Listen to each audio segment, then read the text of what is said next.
안녕하세요. 단신입니다. 오늘은 인플레이션에 대해서 얘기를 해볼게요. 돈 이야기 2탄이고, 인플레이션의 무서움에 대해서 좀 얘기를 해볼게요. 인플레이션은 쉽게 말하면 예전에 우리가 말했던 돈의 세 가지 특성 중에서 가치가 낮아지는 그런, 어, 상태를 얘기한다라고 보시면 될 것 같아요. 일단 돈의 가치가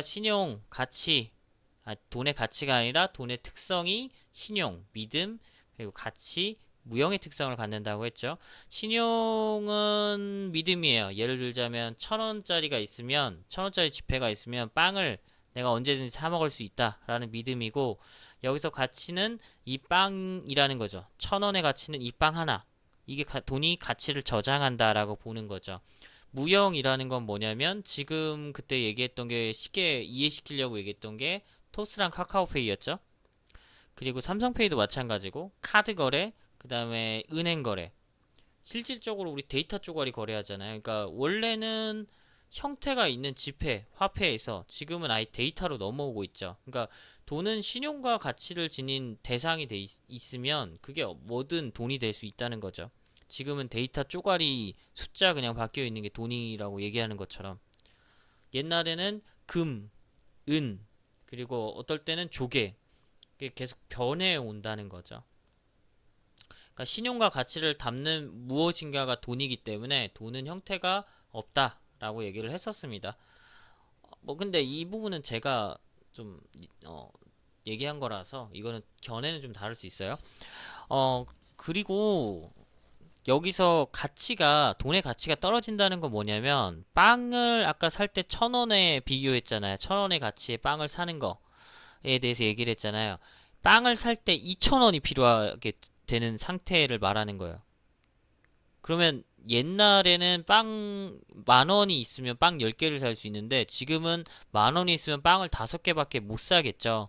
이게 돈의 가치가 떨어진다라는 의미고 이런 거를 인플레이션이라고 얘기를 하죠.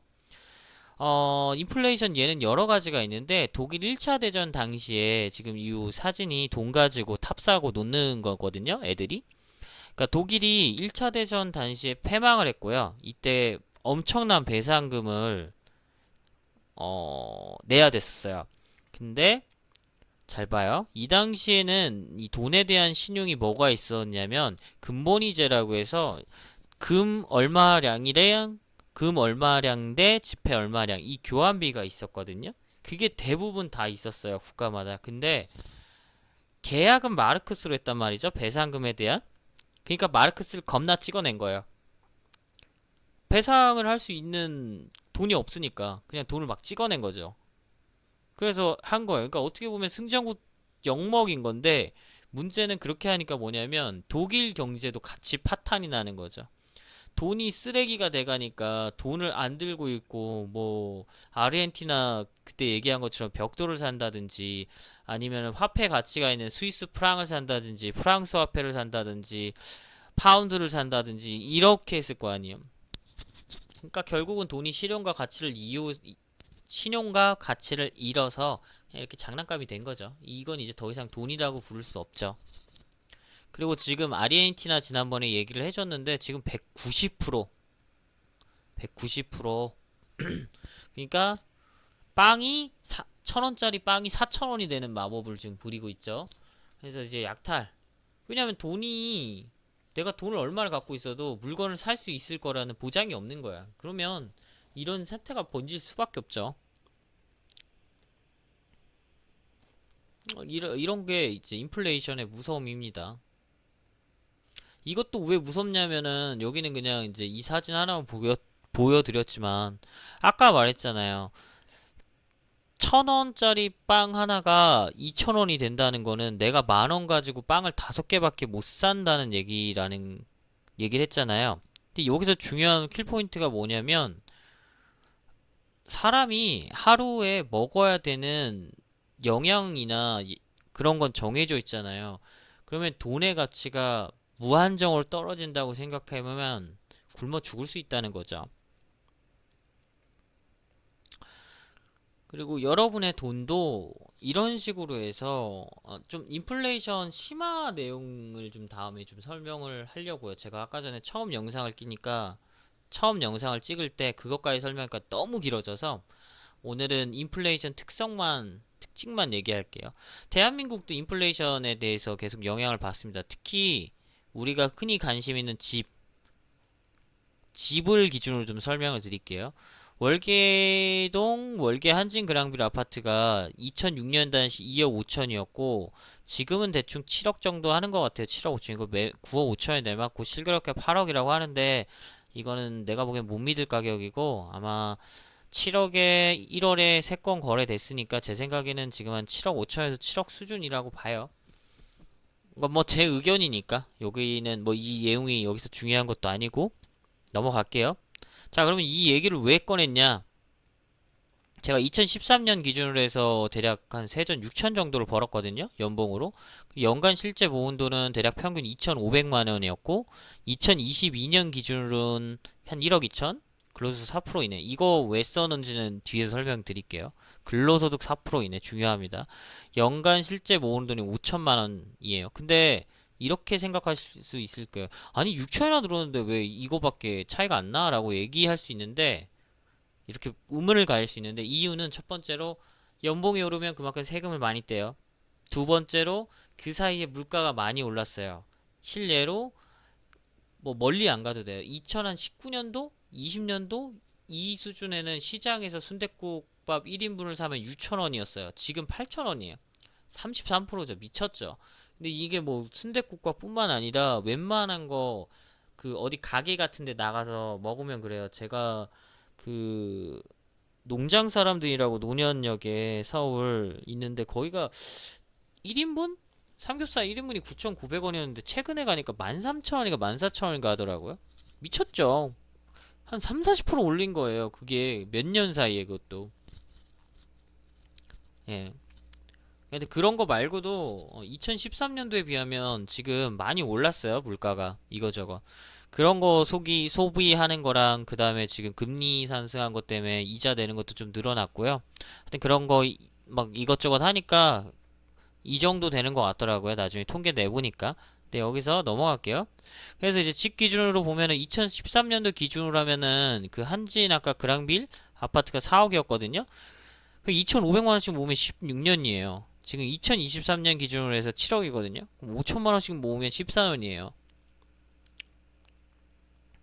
실제 연간 모을 수 있는 금액이 두 배가 늘었는데 집을 살 수 있는 기간은 고작 2년 단축됐죠. 이게 굉장히 웃음이 나오는 얘기긴 한데 굉장히 심각한 거예요. 어떻게 보면 제가 여기서 제일 심각한 이유는 뭐냐면 근로소득 제가 4% 구간이라고 아까 써놨잖아요. 제가 2013년도에 중소기업 입사할 뻔 하다가 그냥 이제 석사하고 대기업 갔거든요. 결국 좋게 좋게 잘 풀려서 그때 2천만 원 준다고 했었어요. 중소기업에서.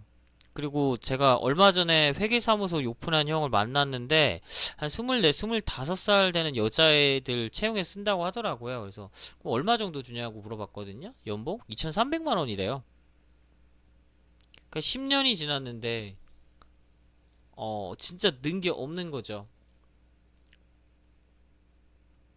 집값은 10년이 뭐 10년으로 치면 2022년이니까 12년으로 치면 한 4억 정도 되거든요. 집은 7억이 됐어요. 두 배가 올랐어요, 거의. 두 배가 그냥 두 배가 아니죠. 억 단위인 게 두 배가 되는 거랑 그 다음에 100원짜리가 두 배가 되는 거랑은 정말 큰 차이가 있죠. 자, 이렇게 되면은 이제 특정 집단들이 소득이나 그 다음에 어떤 이제 그런 돈을 쓸어 담겠죠. 왜냐하면 가치를 갖고 있는 물건이 가치 상승이 200%가 됐으니까.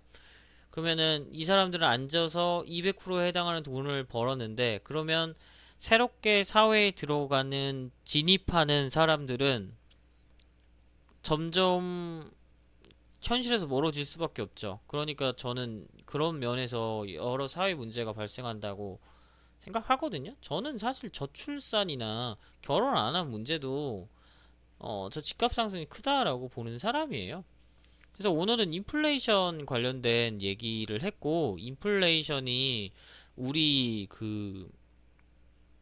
우리 생활에 어떻게 영향을 주는지를 얘기를 간단히 해봤어요.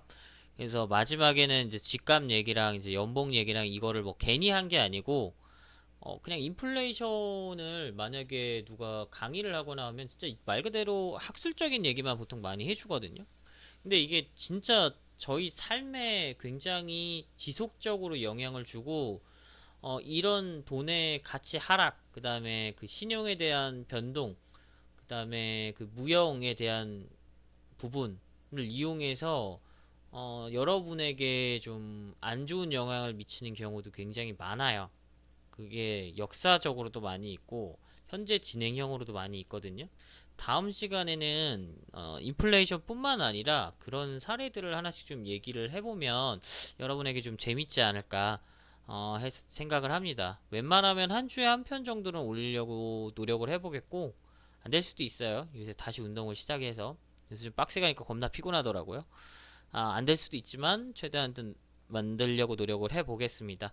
여기까지 단신이었고요. 여러분에게 좋은 정보 됐으면 좋겠습니다. 감사합니다.